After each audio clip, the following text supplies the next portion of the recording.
আমরা সূরা বাকারার আয়াত 1 থেকে 20 পর্যন্ত আলোচনা করব। এই আয়াতগুলোতে আল্লাহ আমাদের জানাচ্ছেন 3 শ্রেণীর মানুষের কথা। 1. মুত্তাকি অর্থাৎ আল্লাহভীরু। 2. কাফির অর্থাৎ যারা সত্য অস্বীকার করে। 3. মুনাফিক অর্থাৎ দ্বিমুখী ভণ্ড মুসলমান। আয়াতভিত্তিক সহজ আলোচনা। সূরা বাকারার আয়াত 2 থেকে 5-এ মুত্তাকিদের গুণাবলী বর্ণিত হয়েছে।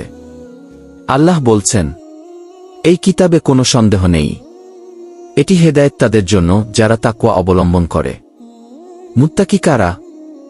যারা গায়েবের প্রতি বিশ্বাস রাখে, যেমন আল্লাহ, জান্নাত, জাহান্নাম। যারা নামাজ কায়েম করে, আল্লাহর দেওয়া রিজিক থেকে দান করে, কুরআন ও আগের কিতাবের প্রতি বিশ্বাস রাখে এবং আখিরাতে বিশ্বাস করে।